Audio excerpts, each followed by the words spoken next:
This is Real News Media TV, coverage you can trust. Please like, share, subscribe, and hit the notification bell. Select all for daily news updates. Prime Minister Andrew Holness is to announce a decision on no movement days today. The country will hear today whether the no movement days will be extended. Weekly, 3-day lockdowns have been in place since the middle of August, following a surge in coronavirus cases and hospitalizations. The measure expired at 5 o'clock this morning. Health Minister Dr. Christopher Tufton revealed on Tuesday that Prime Minister Andrew Holness will announce Cabinet's decision on the matter when he addresses Parliament. The RGR Gleaner Don Anderson poll released on Monday showed that a majority of Jamaicans support the no movement days, with 54% of people backing the measure as a good idea. 35% of the respondents were not in favor of the lockdowns, citing concerns about the impact they would have on businesses as well as public and personal life. The Medical Association of Jamaica has already come out in favor of extending the no movement days. MAJ President Dr. Andrew Manning believes the COVID-19 positivity rate is still too high for the restrictive measures to be eased.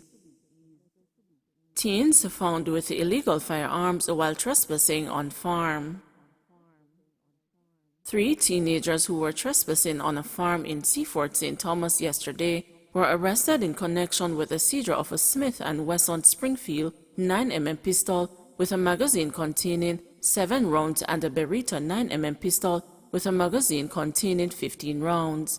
Reports from the police are that the teenagers were caught trespassing on the farm about 10:09 a.m. when they were stopped and searched. The police said the firearms were found in the possession of 2 of the teens, prompting their arrest. The teens are to be questioned in the presence of their attorneys, after which charges will be proffered under the Disaster Risk Management Act and the Firearms Act, the police said.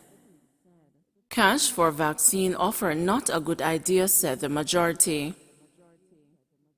Jamaicans are divided on the government's payment incentive to woo seniors to take vaccine against COVID-19, with a majority of those interviewed in an RGR Don Anderson poll saying it was not a good idea. Chairperson of the National Council for Senior Citizens, Dr. Denise Elder Shearer, says she is not surprised at the findings. Elder Shearer said that seniors would do what they thought was right to protect their health, and not because they are being offered money as a sweetener. The money might be an added plus, but it is not the reason they are doing it, she added. The expert on aging further argued that the vaccination blitz for the elderly have been successful, with a significant number of seniors turning out to take the jab. Anderson went into the field between August 19 and September 3 and asked 1,003 Jamaicans their views on the government paying $10,000 to seniors for vaccination.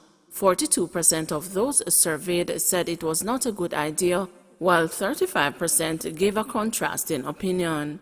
Another 18% told Anderson and his team that they were not sure.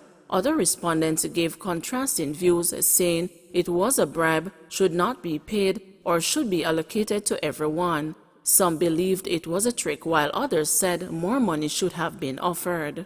The poll has a margin of error of plus or minus 3%. However, when respondents were asked whether people would take the vaccine if offered money, 76% said they would not.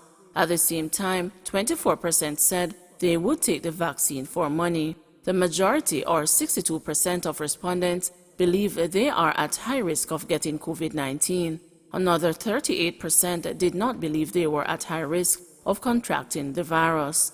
19% of the persons over 75 have been fully vaccinated. That ratio climbs to 25% for those aged 60 and over. Minister of Finance Dr. Nigel Clark announced that Jamaicans 60 years and older who have been fully vaccinated could apply for the $10,000 grant from the government. The initiative took effect on July 15. Jamaica is targeting the immunization of 1.9 million people to achieve herd immunity by March 2022. St. Thomas residents say no movement days take a toll on them. Residents of Middleton in St. Thomas said last week that they were dreading the no movement days, which started last Saturday evening, ended at 5 a.m. today, as the government continues its fight against COVID-19. Though admitting their appreciation of the efforts being made to contain the virus, the residents of the rural community shared that the extended periods of lockdown are difficult to maintain. One of the hardest things is food. You can't lock in a man and no prison them day. You don't know how them eat. That's not good. We have limited food, so if me cook pound and a half of flour or rice, I have to prepare to eat it Sunday, Monday and Tuesday. And it's 3 of us, shared George Likin. The elderly man pointed out that the community in which he resides contains a high unemployment rate, and families are sometimes unable to provide 3 full days of meals without being able to hustle. According to Likin, this is not a well-developed area, so no work not at these places. Me stand up at me gate, not on the road, and a policeman come and ask if me can go in. And it's not prison me there. Me and a Vibes Cartel or Ninja Man. Suppose me could have stand there and see somebody a pass, where I could get a bills to go buy a pound of flour or something. Them say lockdown, but Jamaica full of bandolo, so 1 and 2 backyard shop must open. The 70-year-old man, who introduced himself as an avid supporter of Andrew Holness, explained that he tries his best to remain compliant with the government's protocols. He is fully vaccinated, respects curfew hours, but describes the no-movement days as a hard pill to swallow. Me no like what going on. It rough. I think it's better you stick with the curfew, but the whole day lockdown doesn't work out at all. I am definitely an Andrew Holness supporter and respect him as a young man, but he needs better advisors. Give it to us in the curfew. Send out the police and soldiers to deal with those in violation. But lockdown is not for the poor, he added. His neighbor, Jervis, piggybacked on his statement. Lockdown are for rich people. The gas man all about selling his gas during lockdown. And me with my little delivery truck can't go out and do anything at all. I deliver material for people for a living. And if I'm in lockdown, I can't make money, he said. Jervis, who had just sanctioned the delivery of a few bags of cement to a property in the area, shared that since the implementation of no-movement days, his small business has been suffering. He added, I've lost a lot of money. Monday a big business day. The amount of goods I usually get to deliver on those days, today now is only 1 single work I have and nothing else for the rest of the day. The lockdown not really necessary or effective because whenever the place opens back on a Wednesdays, everybody just gather again, even more than on the regular days, because they have to come out to do what they have to do. 4 held by cops minutes after reported attack in St. Thomas. The quick response of the St. Thomas police led to the apprehension of 4 men within minutes of an incident in Soho district on Tuesday, September 9, charged with illegal possession of firearm and ammunition, assault at common law, assault occasioning bodily harm, and unlawful wounding are 29-year-old C. Roy Barnes, otherwise called Vano, a businessman, 18-year-old Deshaun Davis, otherwise called Deshi, 21-year-old Roger Young, otherwise called Biggs, a fisherman, and 19-year-old Mark Mitchell, otherwise called Bowser, electrician, all of Seafort, St. Thomas. Reports from the police are that the 4 men accused the 2 complainants of stealing a motorcycle. The complainants denied knowing the whereabouts of the stolen motorcycle. One of the accused pulled a handgun and pointed it at the complainants.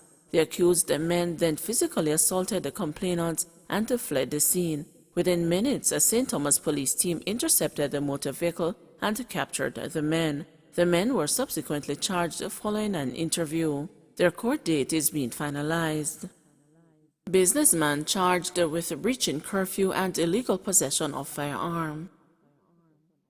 A businessman who was caught breaching the curfew order has been arrested and charged with illegal possession of a firearm and ammunition in Comfort District, Williamsfield in Manchester yesterday. Charged is 26-year-old Eric Price, otherwise called Daddy, of Gravel Lane in the community. He has also been charged with breaching the Disaster Risk Management Act. Reports are that policemen were on an operation in the community about 11 a.m. when Price, who was walking, was stopped, searched, and the weapon, a Taurus 9mm pistol, with a magazine containing 8 9mm rounds was found in his possession. His court date is being finalized. Don't forget to like, share, subscribe, and hit the notification bell. Select all for daily news updates.